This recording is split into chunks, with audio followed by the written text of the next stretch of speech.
COVID-19 related deaths have been confirmed. Good morning, everyone. I'm LaDawn Davis, and this is the Morning Edition. Thank you so much for waking up with us.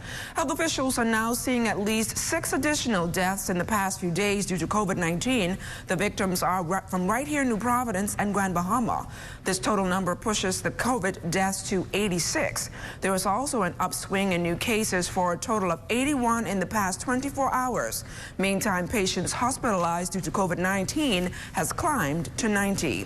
The Bahamas is looking at alternative legal frameworks for a state of emergency that will fit within the Constitution. That from Attorney General Senator the Honorable Carl Bethel on the heels of a suggestion to use the existing law. But this, he says, is unachievable, as to amend it would be virtually the same as rewriting the entire law. The competent authority that instructed my office, me, to commence that process, and we've commenced it over the last several weeks. There's a draft that we are working on. I am fortified in this endeavor to create a legal framework that will arm future governments, including this government and future governments, with powers under the rule of the Constitution to effectively address future viral or pandemic emergencies. Acknowledges, though, that there will be challenges in doing so, and herein lies the problem. It will have to be crafted to withstand a challenge, and that is the big problem, because there's a dividing line between what would be reasonably justifiable under the Constitution in terms of the ordinary constitutional order, and what would be reasonably justified in terms of a national emergency.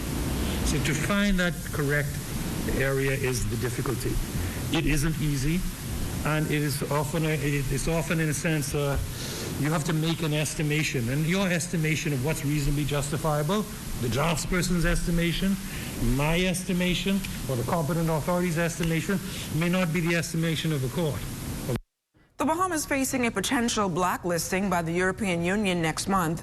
Attorney General and Minister of Legal Affairs Senator the Honorable Carl Bethel sharing the sobering news during debate on amendments to the Register of Beneficial Ownership Act in the upper chamber yesterday. Senator Bethel noted that the COVID-19 pandemic has played a significant role in the country's potential blacklisting, as members of the International Review Group assessing the Bahamas have not been able to conduct an on-site visit. This pandemic has totally derailed our efforts to get off this blacklist. And that difficulty, beyond all of our control, leaves us now on the horns of the European Union blacklisting. We can't not only get out before the 1st of October, we can't get out by the 1st of November. We can't get out apparently until, if things go the way they're going, we would hope that an on-site would be held in sufficient time for the Bahamas to get off the FATF blacklist at the earliest in February of 2021. Meantime, the way forward for Grand Bahama due to COVID-19 outlined by the Minister of State for Grand Bahama in the Senate. During that session, the minister also expressed his support to the extension of the COVID-19 emergency orders. Here's Natalia Hall. It was announced by the nation's leader this week that Grand Bahama is making significant progress in the fight against COVID-19. At last report, Grand Bahama had a total of 621 confirmed cases, including 14 deaths, and reports say 9 persons are currently hospitalized with COVID-19. Minister of State for Grand Bahama, the Honorable Kwesi Thompson, confirming that the new infectious disease unit at the Rand Memorial Hospital is now complete and is in the process of being furnished. So that additional COVID patients and infectious disease patients can now be housed in that new facility. We are continuing to work on the Rand Memorial Hospital. We will, at the end of this process, have a newly renovated emergency room. And the emergency room actually is almost complete. We visited there about last week, and they are almost completed. The new recovery room for the emergency room is also almost completed. The floors and the walls and everything has been completed. They just now need to do the finish touches to it and have the equipment brought back into it. We are doing a new pediatric ward. He says upgrades are being made to the various wards within the hospital, and the new operating theater that was provided by a non-governmental organization is now operational.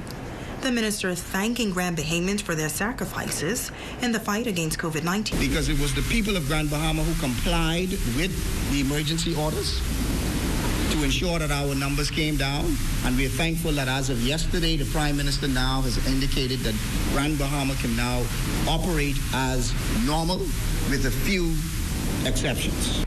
And as it relates to the economy of Grand Bahama, he says the government takes the recovery of the island seriously.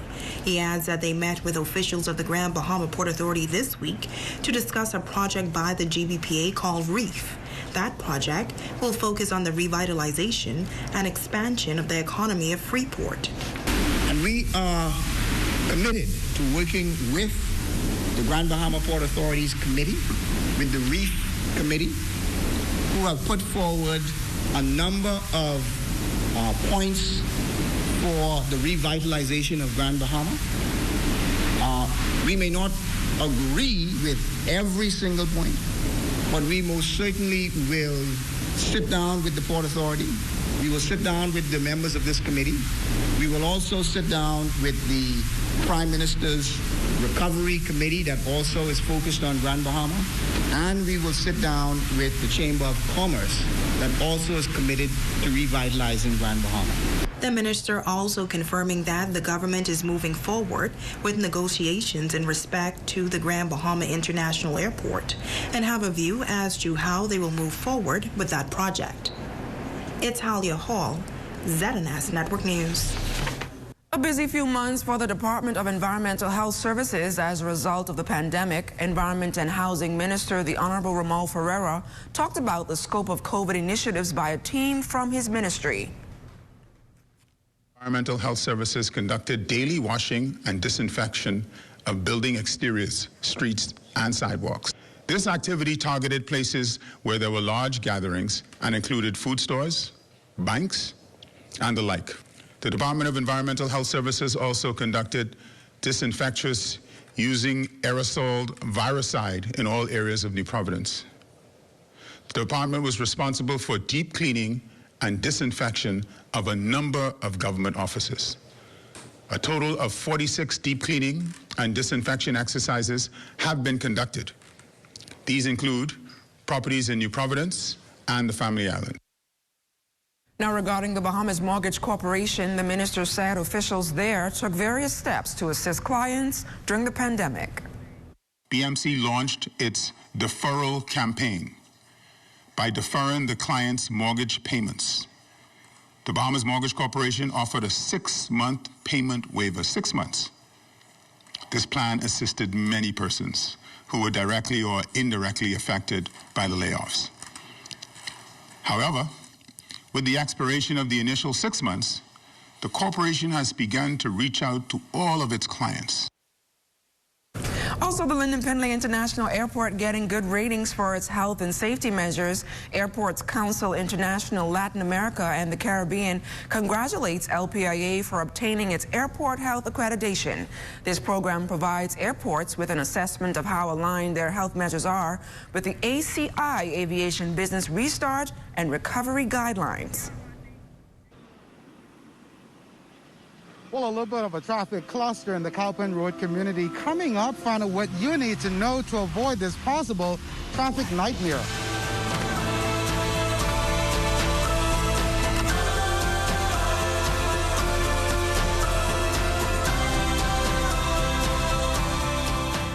What I love most about working for the Bahamas tonight is that we don't only focus on New Providence. We cover the entire Bahamas. We have a team here in the northern Bahamas that is ready to bring you the stories, the people, and the news that matter to you.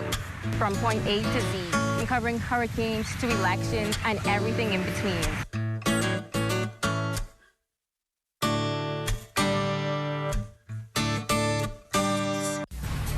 You got to make the best of what you have in front of you. And that's some of our problems. We don't know how to make the best of what we've got. You keep on looking out the window and seeing something better. And you think if you get that, that's what's going to make your, oh Lord, this is what's going to make your life better. But I need to tell you, you need to make the best of who you are.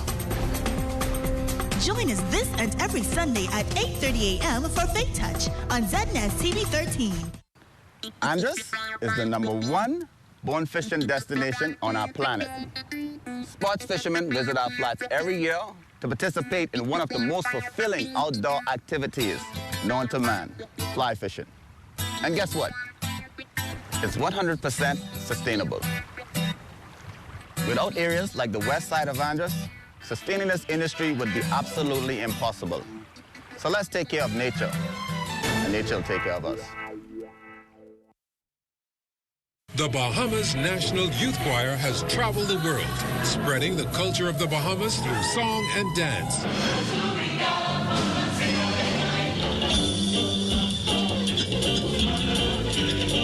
Each Saturday at 4:30 p.m., relive the excitement of the last 10 years of summer tours of these amazing cultural ambassadors.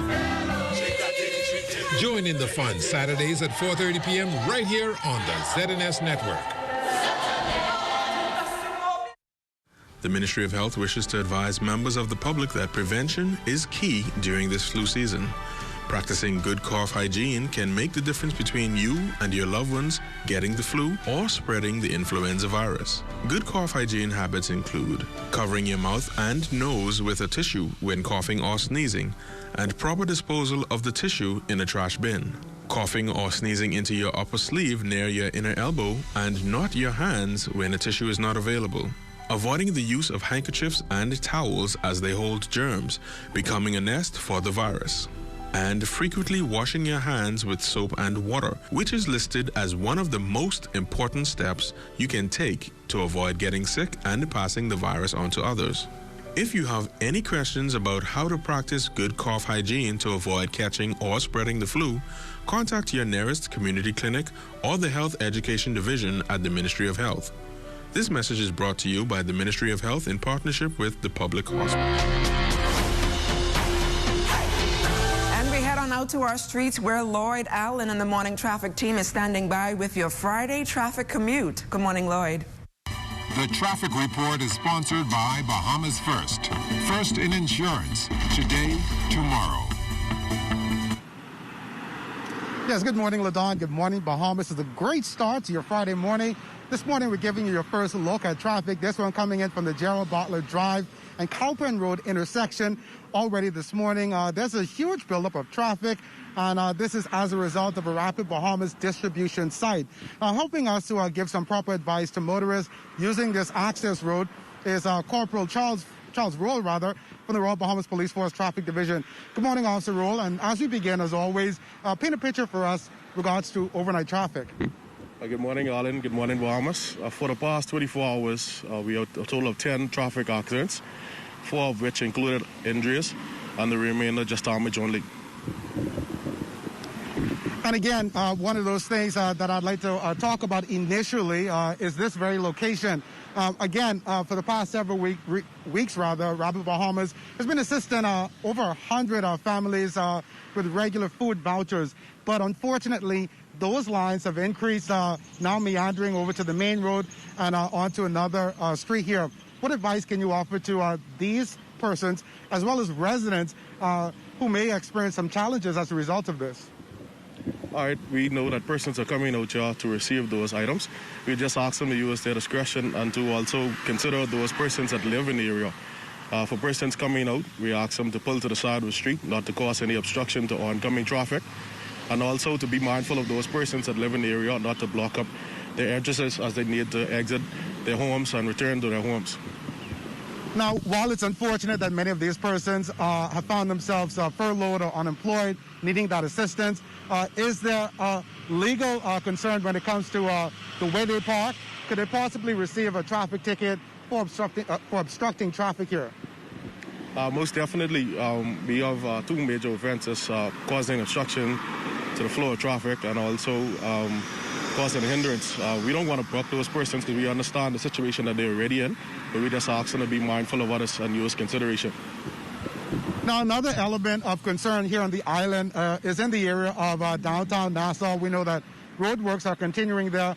And then further along West Bay, we know that there's some delays and concerns for motorists over the past several days. We've had increased sea surges that have caused sand to meander over to the main road there. So that's a concern for drivers. Additionally, if you're heading down the West Carmichael Road area, that's just west of Bacardi Road on the westbound lane, you may also experience some delays or challenges as roadworks are continuing there. Any other bits of road work on the island that motorists should be concerned about? Yes, we would like to draw attention to the Charles Sanders area, just in between Pinewood Gardens and the Seabreeze Lane area. They are constructing new sidewalks in that area. So we would advise all motorists to please exercise caution while traversing about that thoroughfare, not only for your safety, but the safety of the road workers at the site. And then finally this morning, it's been a concerning point for me. Again, motorists tend to get in unfortunate accidents at any given time. And I know some persons have a habit of calling the closest station to try to get some assistance. What advice can you offer motorists should they find themselves in a collision and needing assistance from the Royal Bahamas Police Force? Should you find yourself in a traffic accident, we advise all persons to contact 919. That reason being that we want all the calls to come to a central location, and also should there be a hit-and-run matter, we can radio a car that's in the immediate area rather than calling the station that will cause some time delay. We also advise persons that if we're on an accident scene that becomes volatile or possibly violent, that they can go to the nearest police station in that event.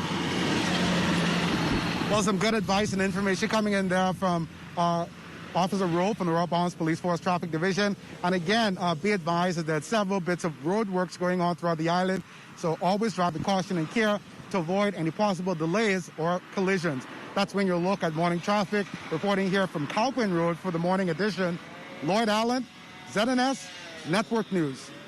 Thanks a lot, Lloyd. Well, the Bahamas Public Services Union elections will take place next Tuesday. This morning, we're joined live in studio by Team United. Ivan Thompson is a candidate for president, while Peter Outen is up for executive vice president. Gentlemen, welcome to the morning edition.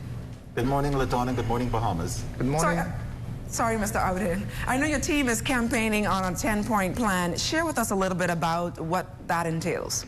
Thank you, LaDawn, and thank you, Bahamas. Well, one of the things that our mandate is within this 10-point plan is focus on the members of the public service and areas of concern where they have been disenfranchised for a very long time. One of the first things that we are focused on is the new industrial agreement. We don't currently have an industrial agreement in place. Hence, we are focused within the first 90 days to have this industrial agreement completed and presented to the government, where members that are pensionable and permanent will benefit in terms of their promotions, their reclassifications, and all other concerns that that they are faced with. Secondly, one of the things that we are focused on is the fact of we have so many contract workers, Bahamas, within the public service that have been on contracts for 10, 15, 20, and one has indicated for 30 years. We feel that this is an injustice to persons that have been going out every day, giving their all to the government and to the public, and they cannot enjoy a decent way of living, a normal way of life, because they're on contract. And when you're on contract, there's only so much things that you can do. You can't go to the bank and get a loan. You can't get a mortgage ride because you can't get a job letter. And so we want to focus on this grouping of persons and to be able to have them regularized within the public service. Those are the two main components of our 10-point plan. I'll let Mr. Outen share some other aspects of our plan. Well, a part of our goals is that we want to make sure not only that the pensionable persons are sought out, but the ones that are on contract. Because during this campaign, we had an opportunity to visit a number of the government sectors, like Mr. Thompson said. And it hurts us to see the number of persons who are still on those not pension plans, but those contracts. And their working conditions that is not in this 21st century that we are heading to. We should never continuously be at that point. And tell me a little bit about how long has it been since you guys have not had an industrial agreement? I think the last industrial agreement was presented by Mr. John Pindon, and it has since expired. And so it has expired before this previous administration took office. And so we thought by now that a new industrial agreement would have been in place, presented to the government, placed on the table where we know that, okay, this is what will happen within the next 5 years for public officers. But that has not been done, LaDawn. And so we want to rectify this problem. It's a major problem, and we are here to fix it. And we are presenting a team of persons who are qualified, who's been within the public service, who knows public policy, and who can readily deal with fixing this vexing problem. Now, I know your slogan is competent, experienced leadership you can Yes. trust. Tell us a little bit more about that, and what are your chances of winning? Well, I've been a public officer for almost 25 years, and I've faced some injustices myself, and this is why I can identify and relate to the problems that we have. Mr. Alton has been a firefighter with the Bahamas government for about 30 years, and we have Ms. Elizabeth Williams. She is in the Royal Bahamas Police Force Service. She's been there for almost 30 years as well. And so we are experienced persons that know the public service, that knows public policy, and we know that we are aptly capable and competent to get this job done. Well, not only are we competent, we have the membership interests at heart. Not to say we want to go there just to be elected. No, we go there to work. And we're not just saying that just to say that. We're saying that because I've been there, I know the plight of the membership, in particular the civil servant population as well. And what we want to do, we want to get this to a point where we want to marry everyone together. And so when the government hear that the union now is coming to them, they wouldn't meet us to the table, they would beat us to the table. One of the things that, Dawn, I want to share too is our Family Island membership. We want to be able to get them more involved because we have members on the Family Islands that are hurting, and they are facing some injustices as well. We have Grand Bahama, we have Abaco, we have Exuma, we have Andres, we have San Salvador, we have Eleuthera. We want to be able to, and a part of our mandate is to have greater involvement and even greater representation on the executive level by our Family Island membership, because we care about them, we're concerned about them, and we are going to fight for them just as hard as we fight for anyone else here in Nassau or Grand Bahama. Tell me a little bit more about what has the response been like and how many workers are expected to vote and where next week, Tuesday. Oh, LaDawn, we've been getting overwhelming response. I think persons are happy to see a new breed of leadership coming forward to represent the union, and we are being well received. And so this team has been received with open arms, and we have been assured of not just the support, but the votes, because anyone can support you, but the votes is what makes the difference. And we are encouraging all persons that on Tuesday, come Tuesday, please go out and vote. We have about almost 5,000 persons that will go out and vote. The voting stations throughout the family of islands, and here in New Providence at the National Stadium, also at the BPSU building on East Street South, at the Port Department downtown, at Elizabeth Estate Post Office. These are all sites that you can go out and cast your vote. It will be in a safe environment, and we will be practicing the safety protocols to ensure that all persons are safe. And so we are encouraging you on Tuesday to go out and to look for the lighthouse. That's the sign, that's the logo of Team United, the lighthouse, to mark your X, and we guarantee you that positive, competent change will come to the union. Also, LaDawn, I may add that we are also big on educating or education for the civil servants as well. And see, that has been one of our greatest downfall from the union aspect of it. And we want to take it to a level beyond where you just say you're having a seminar for shop stewards and stuff. No, we want to take it to the entire civil servant body. And we want get senior persons in there, civil servants, who can come back and impact the younger generation, that when they come off the scene, it wouldn't just be, hey, we find ourselves, we got to bring in a consultant or this one from another country to come and train it. No, we have to train in here. We are civil servants, and we want to take this country, in particular with our civil servants, to a different level. Mr. Thompson, Mr. Outen, thank you guys so much for joining us here on the Morning Edition, and best of luck to you guys next week, Tuesday. Thank you. Thank you. The Royal Bahamas Defense Force now better positioned to guard the nation's borders from illegal activity with the commissioning of a multi-million-dollar bridge simulator. Carla Palmer reports. The $1.7 million bridge ship simulator is touted as a tool critical to the defense operations of the Royal Bahamas Defense Force. The equipment is advantageous in imitating any difficult maritime and threat analysis should a real-life scenario occur. Commander William Stirrup is Search and Rescue Coordinator and Sea Training Officer.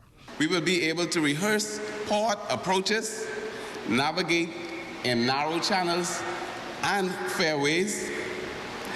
It will allow for docking and maneuvers in confined waters, practice entering and leaving frequently used harbors, and provide radar plotting and navigation. The bridge ship simulator is regarded as a ship ashore stationed at HMBS Coral Harbor. It's part of the $232 million multi-phased sandy bottom project by the government that began in 2014.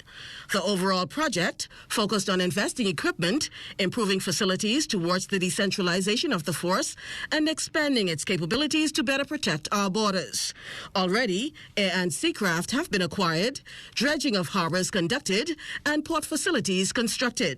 Minister of National Security, the Honorable Marvin Dames, encouraged the Defense Force to demonstrate efficiency and return to taxpayers value for money. And as you all are aware that these vessels are not cheap.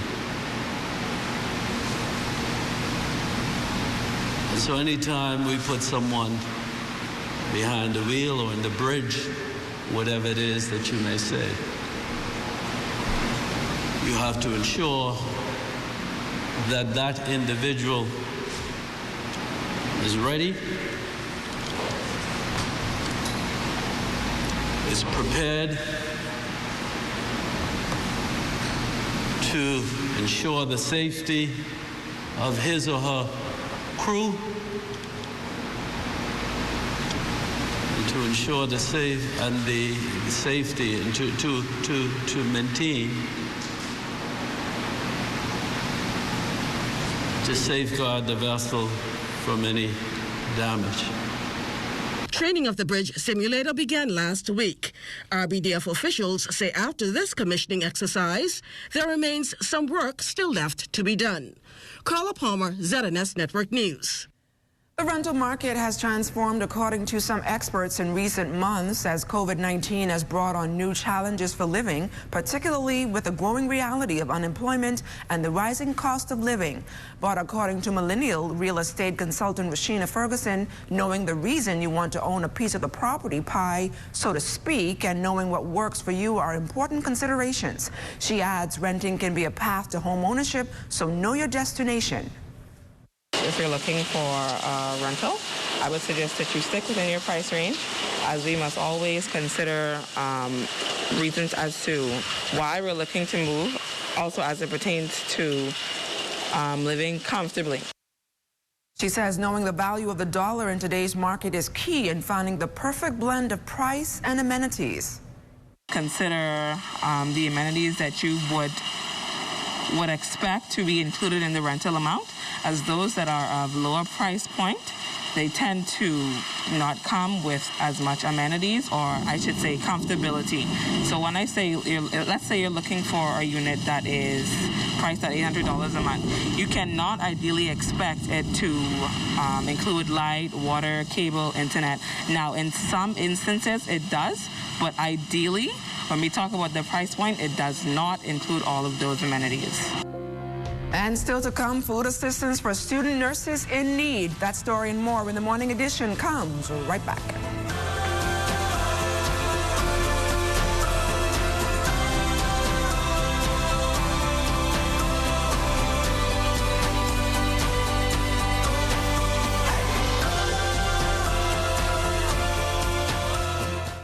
Schools forced to shut down, routine schedules turned upside down, face-to-face instruction off limits, forcing districts, administrators, teachers, students to a virtual world to navigate the unknown. Families in disarray without electricity and internet connectivity. This crisis has changed me into, I call myself a creator.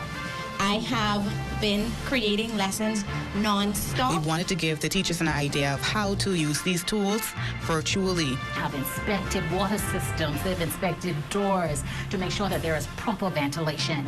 6 months ago, the Ministry of Education faced the greatest challenge in educational history. The Ministry of Education pulls out all stops to continue meeting the educational needs of students. The Ministry of Education presents Safety First, Education Always, Trotting New Paths. Join us Thursday, October 1st on this channel as we take you step by step through the ministry's response to this invisible enemy, COVID-19.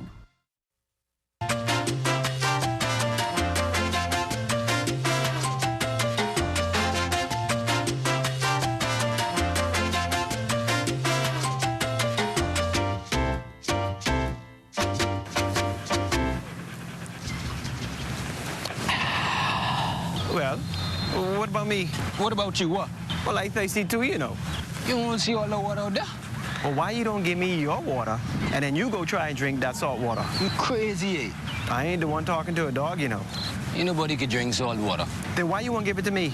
All dogs need fresh, cool water and sufficient shelter from the sun all year round, especially on the beach and during the hot summer months. Summers are very hot here in the Bahamas, so please make sure all pets have ample, cool, fresh water in proper containers and sufficient shelter from the sun, even on the beach. And make sure all dog houses and kennels have proper ventilation. Let's make it Bahamian to be humane. This message has been brought to you by the Bahamas Humane Society and the Broadcasting Corporation of the Bahamas. Hey, y'all, what's up? Hey, what's that? What y'all getting? Listen, I've been waiting to march down some lobster, yeah? Hi, I'm Matthew. I will be you guys' waiter today. Can I take your order? Oh, I've been queuing for some grouper tread.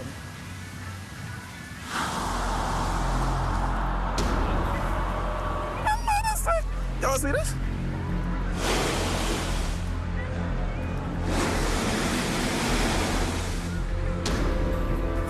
See, this ain't gonna work. Where the fish gone, though? But how, though? Don't leave our children with no fish in their future. Protect our sea. Protect our way of life. Protect the Bahamas. To learn how you can help, find us on Facebook at Bahamas Protected. Sea, the future.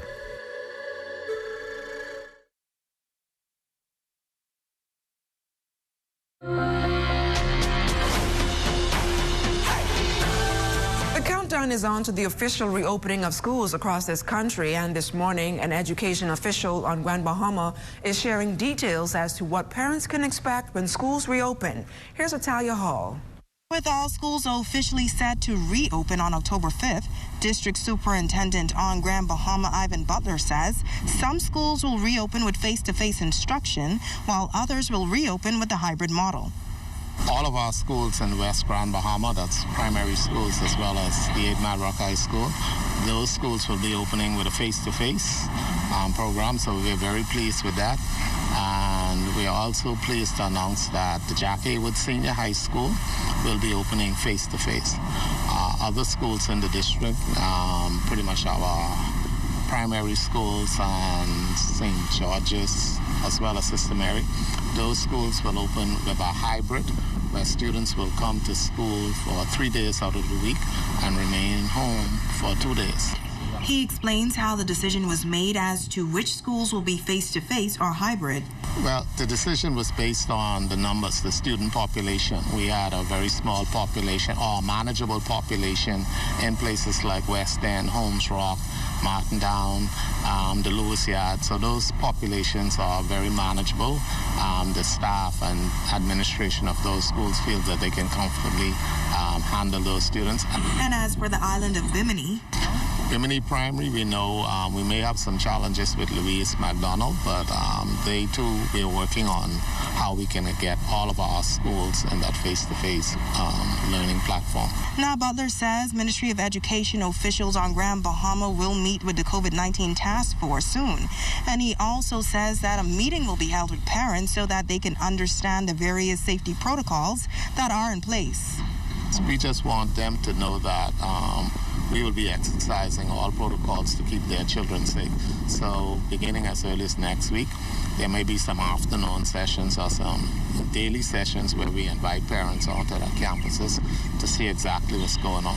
Again, that would also include informing them of their role in preparing their children for school and their role in collecting their children after school. And for those parents who have decided to homeschool their children, the district superintendent says you must register with the Ministry of Education. So that we know they are getting the required information. They will also be required to sit national examinations, so they must register with us. And once we feel that if parents can provide that platform, then we have no objection to that. And we also want to let parents know that those parents who prefer to have their children learn on the virtual platform, those parents must also register with the school, because the school will have to generate a report card for their children. Now, for more information on the reopening of schools across the Bahamas, parents are encouraged to contact the Ministry of Education as soon as possible. Italia Hall, ZNS Network News. Long Island is being poised for improved aviation services. Critical work is now being made for the much-anticipated international airport for that island. Member of Parliament Adrian Gibson says a multi-million-dollar airport project is quite significant to Long Island's economic standing. This has been a long time coming. It is definitely overdue. And we've all witnessed our economy slump over the years due to our not having a proper international access point into the island. I'm happy to note that I've had a number of meetings and conversations with the Minister of Tourism and Aviation and other colleagues of mine, as well as with the Director of Aviation, Mr. Algernon Cargill. And we are making great progress towards our airport. The Governor of the Bahamas has engaged Mr. Donald Thompson of Donald Thompson and Associates, and these land surveyors will complete the surveying of the land required for the construction of the international airport in Deadman's Key. And also noted that the work being done at this time and the expected capacity of the modern airport project over in Deadman's Key. This company is currently on the ground and will be surveying approximately 800 acres of land that will accommodate the new 19,000 square foot airport terminal and 6,500 feet runway. The estimated cost of this project is about $18 million. The new Long Island International Airport is being designed to accommodate international flights and local flights. But the design of aircraft as it relates to international flights would be the Embraer 190, that is the 100-seat regional jet. I'm very excited about this. This represents an economic turnaround for Long Island and the socio-economic impact of having this airport would be wonderful to the progress and development of our island. Also regarding the Berry Islands, environment officials are responding to the status of a report compiled on the damage to the seafloor as a result of cruise ships docked in the Berry Islands during COVID-19. Director of Planning and Protection is Rochelle Newbold. We did indeed go out to the site with the assistance of the Royal Bahamas Defence Force and with the support of the Port Department and the Department of Marine Resources. During that time, we were able to identify that there was legitimacy to the concerns that were raised by the fishermen, and the Minister of Agriculture did make a national statement relative to it. The report that was submitted to the Ministry and onwards to the Cabinet identifies a series of activities that are to be undertaken in order to address this issue and to make sure that it does not reoccur. One of the things, again, we come back to the law, is making sure that we have the foundation on which to stand about the things that we wish to put in place. And so we await the final review from the Cabinet with regards to how and what actions we can take at this time based on the proposal that was put forward. 35 student nurses experiencing hard economic times in the midst of the global pandemic received some much-needed assistance from the Bahamas Nurses Association. The small group of nurses received food vouchers during a presentation outside of the nurses' head office on Dowswell Street recently. A few of them we spoke to say these vouchers came at the right time. We would have compiled a list of students who would have expressed needs due to these unprecedented circumstances to an anonymous sponsor, and we compiled a list of their needs, and as a result, they solicited some vouchers to disperse to them. Because most of the students here, they were single parents. They would have been laid up from their jobs because they are the sole breadwinners of their family. And so as a result of that, we did that to help them. Everything sort of counts right now, and I'm a product of a single parent home, so it's something that we can definitely use right now, and I'm very appreciative of it. Thank you to the Nurses Association and the private donor that assisted us with providing us with the voucher. This voucher will alleviate some of the burden that has been experienced by us throughout the pandemic, and it will be able to provide me and my household with family for the next several weeks. President of the Bahamas Nurses Association, Rebecca Johnson, applauded the student nurses president for pushing to ensure that her members get the care they need in these very crucial times. This is what I call the circle of caring. You know, the president of the Student Nurses Association, she saw the need in her members and the nursing student, and she reached out to see if we were able to assist. And in turn, the Nurses Association, we reached out to a corporate partner who is more than willing to assist the nursing student. So it was really important for us to show the nursing students that we support them in their journey to becoming nurses, because as you know, we're really in need of healthcare workers to continue to maintain our health status and our economic status. So we are really happy to be a part of that process and show them that we love them and we support them in their journey. A component of the government's food production plan is the Ministry of Agriculture's recently launched Farming Kit campaign that encourages residents to grow food through backyard farming. Here's Crystal Darling. Nearly $1 billion is spent annually on food imports to the country, but the government is seeking to curb this external dependency through a number of projects, including the Ministry of Agriculture's Backyard Farming Initiative. Assistant Agricultural Officer and Backyard Farming Coordinator, Gina Pierre. The benefit of persons being able to purchase these kits is that they would be actively involved in growing their own food. You know, that food that you would grow yourself or that is grown closer to you is more healthy, more nutritious, and with the low cost, we would have more buy-in. Especially in this era of COVID-19, where we were facing the risk of low availability of food or possibly not being able to import our own foods anymore, we decided that this should be a part of the emergency food program. Pierre adds that they are excited about the high level of interest from residents. So the government invested thousands of dollars to purchase the components that we are now putting together.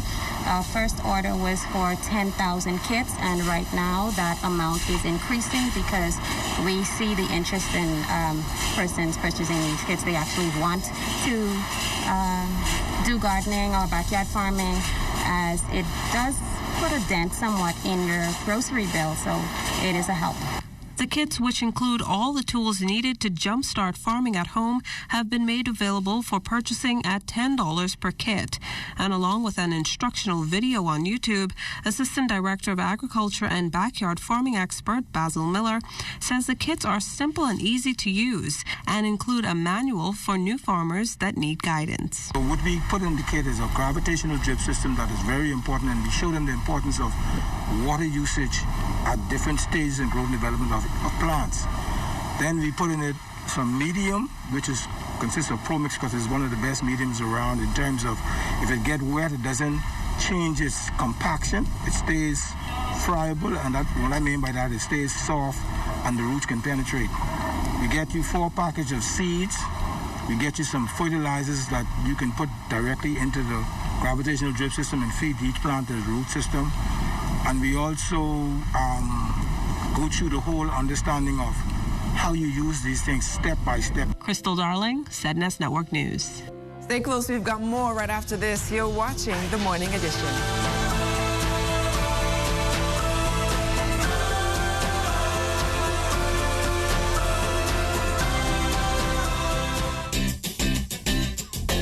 Explore the world of agriculture with us.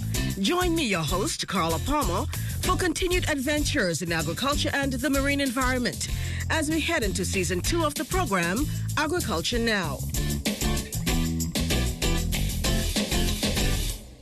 That's Agriculture Now, moving to a new date and time, Wednesdays at 8 p.m. and Saturdays at 9 a.m., right here on the ZNS Television Network. You got to make the best of what you have in front of you. And that's some of our problems. We don't know how to make the best of what we've got. You keep on looking out the window and seeing something better. And you think if you get that, that's what's going to make your, oh Lord, this is what's going to make your life better. But I need to tell you, you need to make the best of who you are. Join us this and every Sunday at 8:30 a.m. for Faith Touch on ZNS TV 13. Everybody, I on TV. Look, I on TV. Mom, guess what it is? That's me. Bartender, do you see me? I on television. I gotta tell my girlfriend I on television. Hello? Babe, turn your television to ZNS. Quick, I on television. I don't have a TV in there. We have Wi-Fi, though. We have Wi-Fi. That's fine. They upgrade now. You can watch it live from your phone. You just have to download the app. All right, hold on. Go to the App Store, type in ZNS, download the app, and you'll be able to watch ZNS straight from your phone. Hurry up and start over again. Get your news and more anytime, anywhere with the new ZNS app. Stay connected from around the globe with our live stream news updates, all in the palm of your hand. You can also listen to the ZNS Radio Network for your favorite music. Go into your Apple or Google Play Store and download the ZNS app today. Present check? Miss I's a star now. I still gotta pay. Well, several weeks ago, the Ministry of Youth, Sports and Culture officially announced that there will be no boxing in New Year's Day Junkanoo parades this year due to the threat of COVID-19. And of course, this news saddened fans and Junkanoo lovers who look forward to the camaraderie in the shacks and the trash talking leading up to the big dance.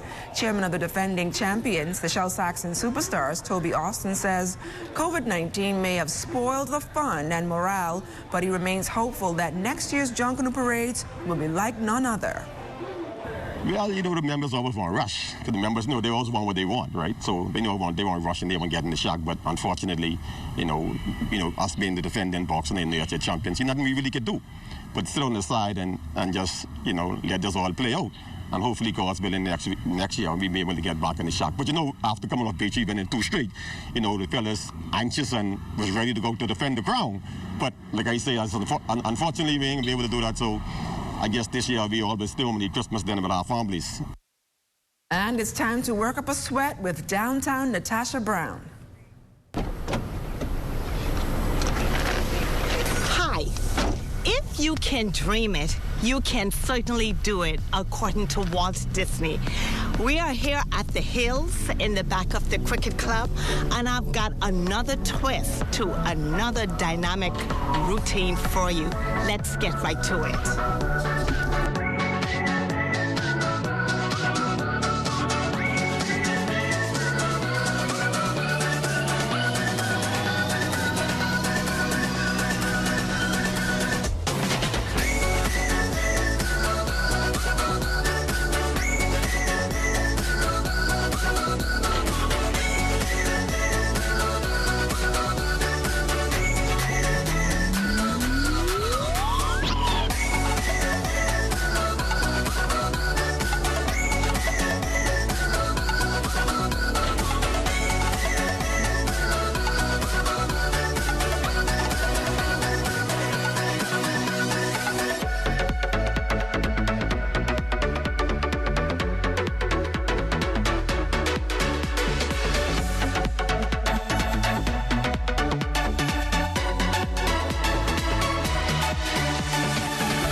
Depending on your fitness level, you can challenge yourself. But make sure you want to do about 5 good sets of everything. And you want to stretch before and after. Until next time, I am downtown Natasha Brown, taking you closer to where you want to be.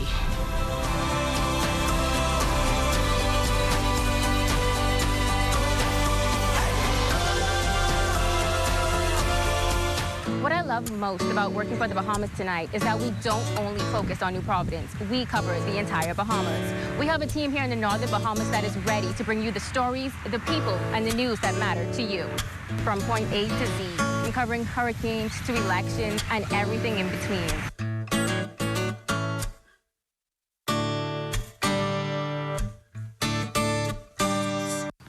Andros is the #1 bone fishing destination on our planet. Sports fishermen visit our flats every year to participate in one of the most fulfilling outdoor activities known to man, fly fishing. And guess what? It's 100% sustainable. Without areas like the west side of Andros, sustaining this industry would be absolutely impossible. So let's take care of nature, and nature will take care of us. You got to make the best of what you have in front of you. And that's some of our problems. We don't know how to make the best of what we've got. You keep on looking out the window and seeing something better. And you think if you get that, that's what's going to make your, oh Lord, this is what's going to make your life better. But I need to tell you, you need to make the best of who you are. Join us this and every Sunday at 8:30 a.m. for Faith Touch on ZNS TV 13. The Bahamas National Youth Choir has traveled the world, spreading the culture of the Bahamas through song and dance.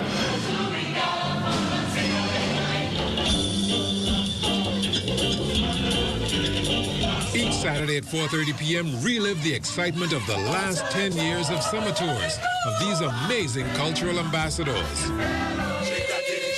Join in the fun Saturdays at 4:30 p.m. right here on the ZNS Network. Bahamians continue to benefit from the National Food Program. Our Lloyd Allen is at one of those centers. Yes, good morning again, Ladon. Good morning, Bahamas. This morning we're here at Gospel Light Baptist Church. It's on Gerald Bartlett Drive, and this is one of 3 distribution sites for Rapid Bahamas on Fridays, assisting unemployed persons as a result of COVID-19. Now, this morning, as we spoke with several of the volunteers on the inside, they say since July, this program had started. Every day, every Friday, they assist upwards to about 700 to 800 persons. Now, of course, if you were watching earlier, you would have seen from our traffic report that we talked about a line that runs from this church all the way around to another street. That's almost a block. That's Williams Drive. And so, again, every Friday, that's a concern for some residents in the community. However, the church has done a phenomenal job, they say, in organizing these persons as they come up. Again, once these persons are added to the registration of Rapid Bahamas, that process takes upwards to about a month. And once they've registered and they're coming here for their weekly pickup, organizers say they'd have to present a government-issued ID along with their Rapid Bahamas registration number. Now, again, today, they start distribution at about 10 a.m. It's a drive-by service, and so, of course, minimal contact with those persons. And the persons on the inside say each Friday, their duration time officially ends at 1, but normally runs up to about 5 or 6 in the evening. They try their best to assist persons, but unfortunately, they say the numbers keep increasing.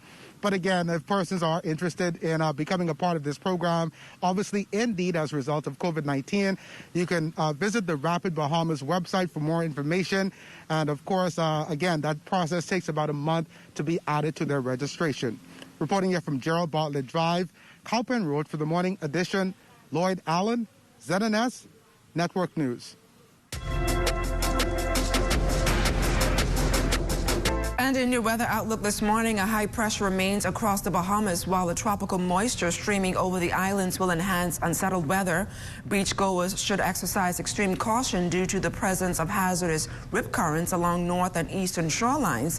Motorists are advised to exercise caution while traversing north and eastern coastal roads due to sand and sea. For all areas, weather cloudy, humid, and hot with scattered showers and isolated thunderstorms through tonight. The high temperature today is 90 degrees and overnight low is 79 degrees. We thank you for continuing to make ZNS your #1 news and information network.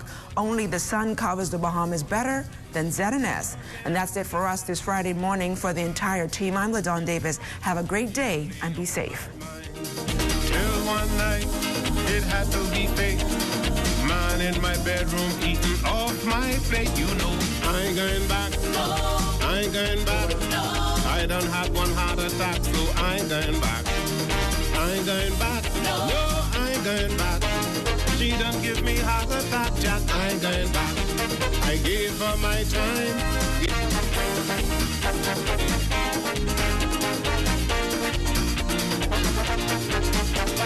I ain't going back.